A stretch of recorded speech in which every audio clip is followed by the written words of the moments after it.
명의가 있었습니다. 거의 신의의 경지에 이르는 사람이라고 해요. 이 사람은 정말 대단해서 사람의 낯빛만 봐도 어떤 병이 있는지 안다고 합니다. 목소리만 들어도 어떤 병이 있는지 안대요. 그리고 움직이는 것만 봐도, 발걸음만 봐도 안다라고 합니다. 아픈 사람이 있었는데 거의 불치의 병이다, 누구도 고칠 수 없다, 그런데 그 신인은 고칠 수 있다 라는 이야기를 듣게 돼요. 그래서 친구가 그 사람을 데리고 신이에게 찾아갑니다.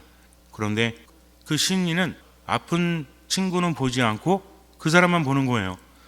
제 친구가 아파서 왔습니다. 제가 아픈 게 아니라. 그랬는데도 그 신인은 계속해서 그 사람만 쳐다보는 거예요.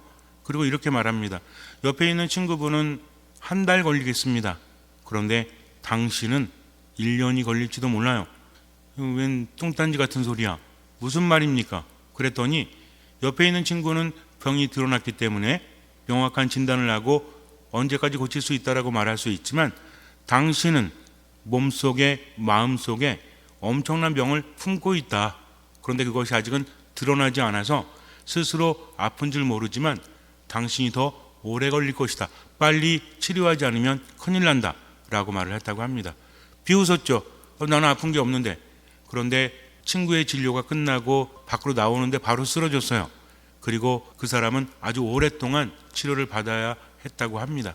병을 고침에 있어서 가장 중요한 것은 진단이라고 했죠. 그런데 어떤 사람이 병원을 찾아가죠? 어떤 사람이 의사를 찾아가죠? 아픈 사람.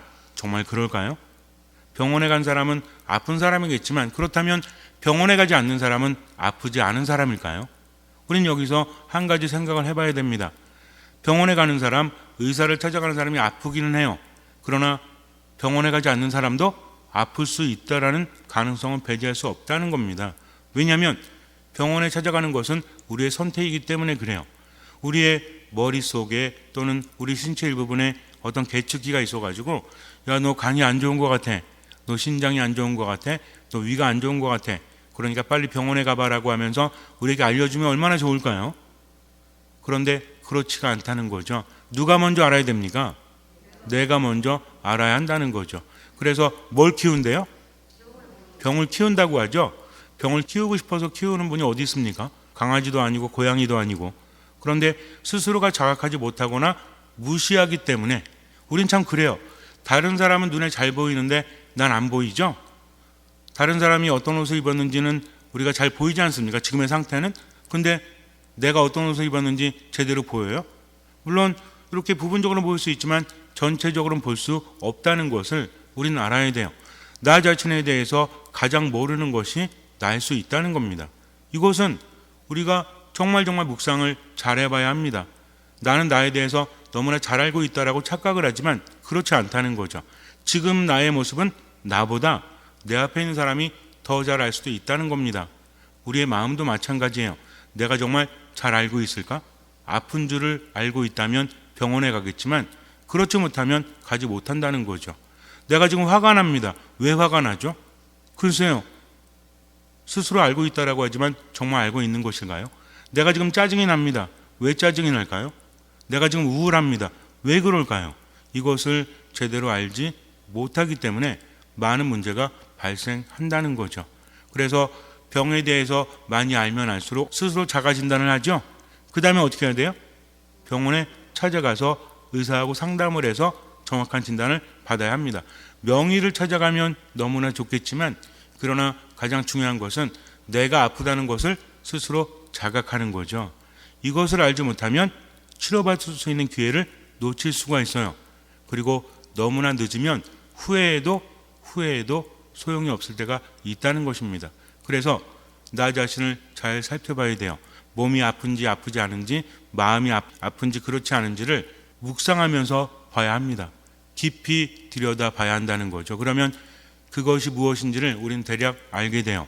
그리고 나서 의사를 찾아갈 수 있다는 것입니다.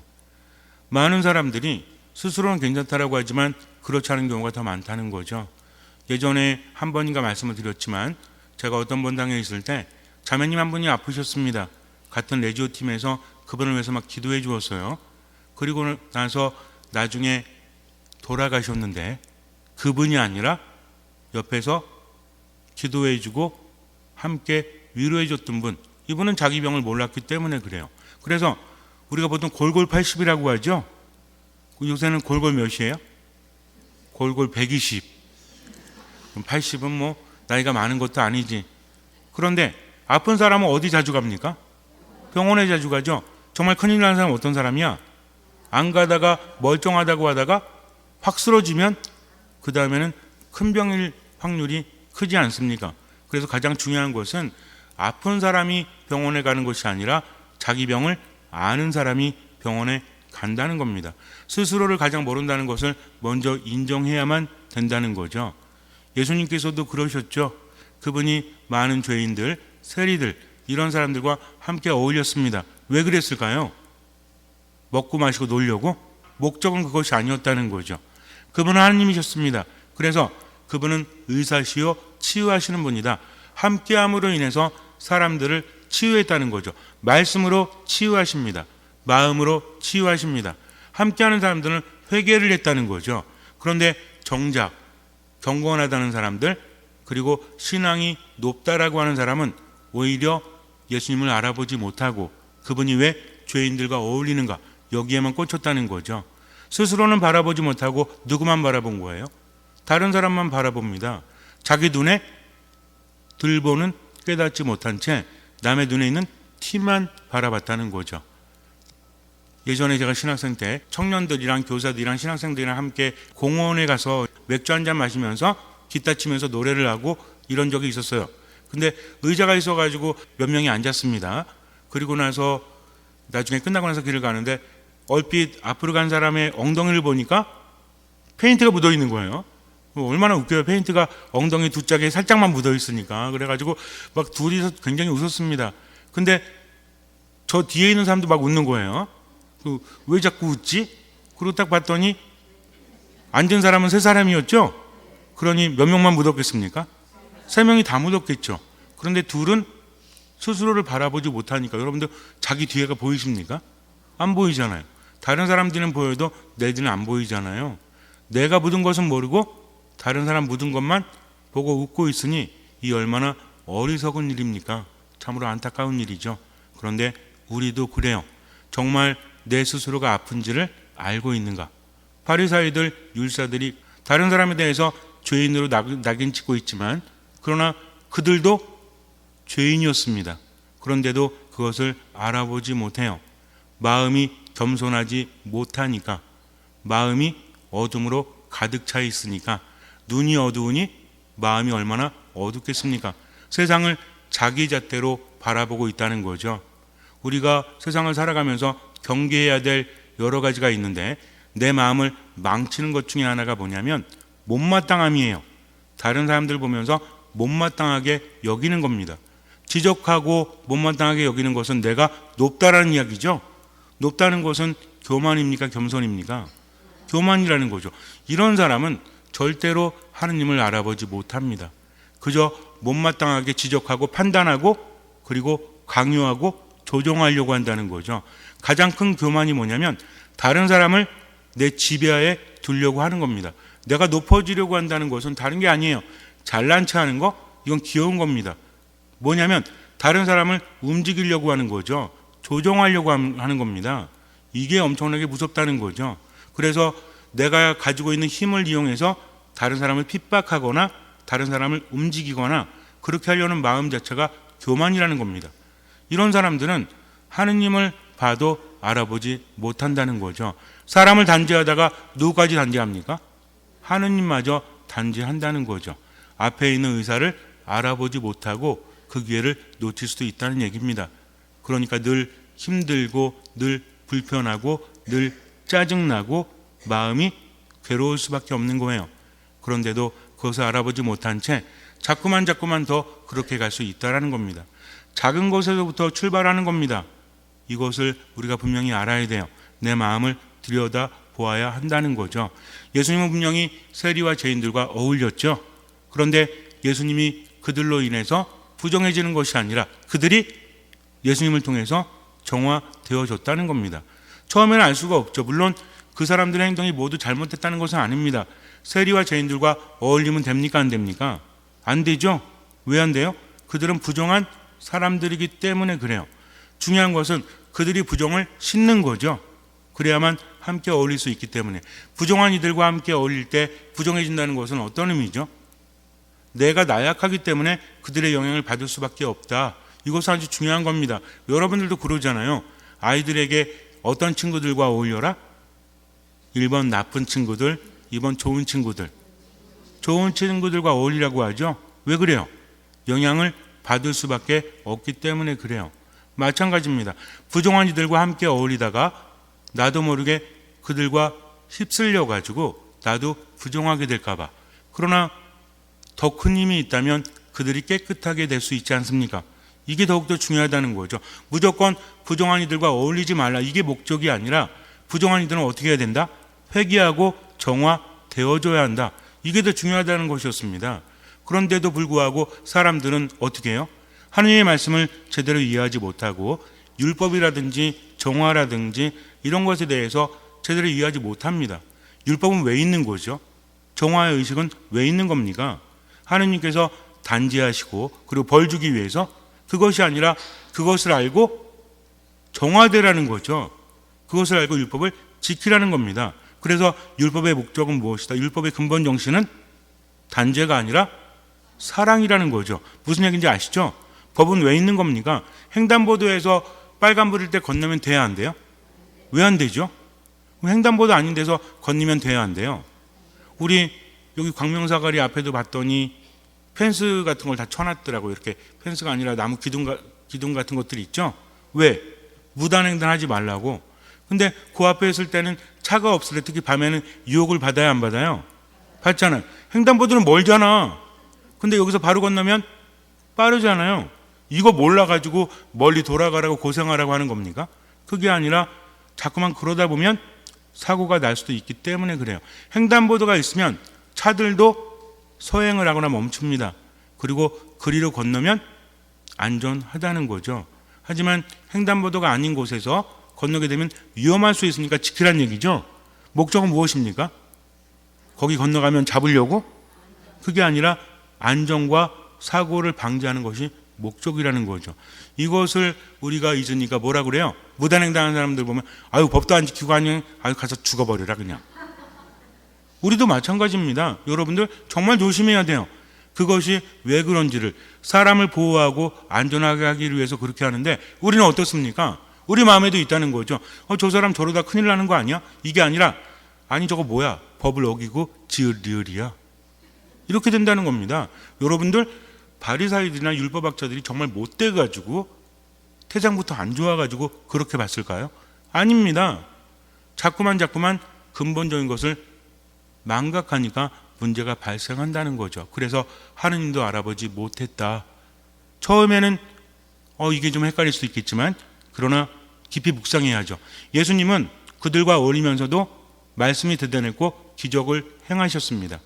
율법이나 예언도 하느님께로부터 오는 것이지만 기적도 하느님께로부터 오는 것이다. 그러면 묵상을 해야죠. 아니 죄인들과 어울렸는데도 왜 하느님의 힘이 나올까? 그렇다면 내가 생각하는 것이 잘못되지 않았을까? 그러나 그것을 느끼면서도 인정하고 싶지 않은 거죠. 내가 틀렸다는 것을 인정하고 싶지 않습니다. 그래서 움켜잡고 고집을 부리는 겁니다. 눈을 감고 뜨지 않는 거예요. 그러니 빛이 있어도 빛을 받아들이지 못하는 거죠. 결국에는 하느님도 알아보지 못하고 결국에는 하느님 안에 속하지도 못한다면 얼마나 안타까운 일이에요. 예수님 뭐라고 하십니까? 성한 사람에게는 의사가 필요하지 않으나 아픈 사람에게는 필요하다. 즉 이 사람들은 아픈 사람이다. 그래서 의사를 만나서 치유받고 있다. 그런데 너희들은 성한 사람이다? 아닙니다. 아까도 말씀드렸잖아요. 병원에 가는 사람이 아프고 안 가는 사람이 아프지 않은 사람이 아니라 병원에 가는 사람이 아프다는 것을 아는 사람이다. 안 가는 사람은 모르는 사람이기 때문에 뭘 키운다? 병을 키우고 병이 너무 커지면 어떻게 된다? 죽는다는 거죠. 마찬가지입니다. 예수님을 보고도 알아보지 못했던 것은 자기 눈에 들보가 있기 때문에 스스로는 바라보지 못하고 다른 사람의 티만 바라보니까 자기중심적이 되고 그리고 어떻게 됩니까? 다른 사람을 조종하려고 하고 지적하고 그리고 못마땅히 여기는 마음, 이것이 점점 더 커진다는 거죠. 우리도 경계해야 돼요. 우리가 무슨 율법학자들이나 바리사이들처럼 대단한 사람은 못 됩니다. 그러나 우리 안에도 무엇이 사라진다면? 사랑이 사라진다면, 아까도 말했지만 아니 왜 법을 어기고 그래 하면서 못마땅하게 보는 것이 아니라 저러다 큰일 나는 거 아닌가 라는 마음이 먼저 들지 않았다면 나 또한 기도해야 돼요. 나 또한 반성하고 묵상해야 합니다. 그렇지 않으면 병이 점점 커져가지고 나중에 어떻게 될지 몰라요. 누가 가장 괴로운 거예요? 내 자신이 가장 괴로워진다는 거죠. 하느님께서 바라시는 것은 무엇이다? 희생 제물이 아니라 자비다라고 예수님께서 말씀을 하십니다. 희생 제물을 바치지 말라는 얘기가 아니죠. 눈에 보이는 것이 중요한 것이 아니라 그 안에 담겨져 있는 마음이 더욱더 중요하다라는 겁니다. 여러분들 성당에 오실 때는 어떤 마음을 하느님께 드리고 싶어요? 더러운 마음? 지저분한 마음? 아니죠. 깨끗하고 합당한 마음을 하느님께 드리고 싶죠. 내 마음에 뭐가 있는지 먼저 보세요. 좋은 게 있다는 것은 잘 보이지 않습니다. 안 좋은 게 보이죠. 어떤 거? 못마땅함, 교만 이런 것들이 있나 없나. 그래서 다른 사람이 안 입어 보일 때는 어떻게 해야 된다?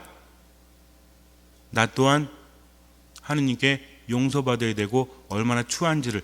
우리 정말 그렇잖아요. 잘못된 거 바라볼 때 다른 사람의 잘못과 내 잘못 중에 어떤 걸 가장 많이 알아요? 여러분들 남의 죄를 더 많이 압니까? 내 죄를 내가 더 많이 알죠? 그런데 그 순간 나를 바라보지 못하면 됩니까? 안 됩니까? 안 돼요. 그래서 우리 안에 있는 무엇을 조심해라? 못마땅함을 조심하라는 거죠. 그래서 자꾸만 다른 사람 지적하지 말라라는 거죠. 잘못된 것을 잘못됐다라고 말하지 말라는 것이 아니라 먼저 한번 생각해 보라는 거죠. 어떤 자매님이 추리닝을 입고 맨날 성당에 와가지고 미사를 하는데 뒤에서 서 있어요. 근데 이 추리닝이 핑크라고 써 있는, 뭔지 아십니까? 엉덩이에 핑크라고 써 있다니까, 영어로.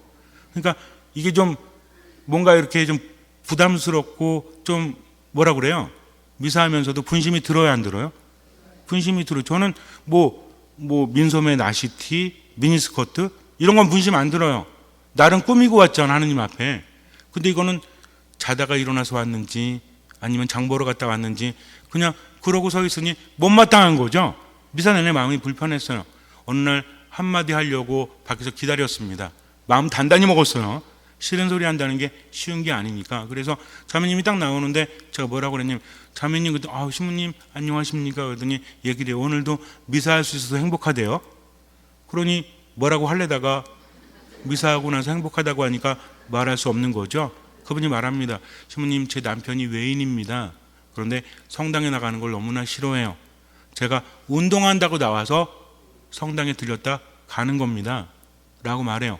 그분은 그 옷을 왜 입은 거예요? 운동하는 척 보이고 어디 온 겁니까? 하느님 만나러 온 거죠. 그런데 지나가던 어떤 할머니가 성당에 이 꼴로 오고 저 가슴이 철렁했어요. 그분은 그게 옳다라고 여긴 겁니다. 그러나 그 전에 왜 그랬을까를 먼저 생각해 봐야 한다는 거죠. 이것이 하느님께서 바라시는 겁니다.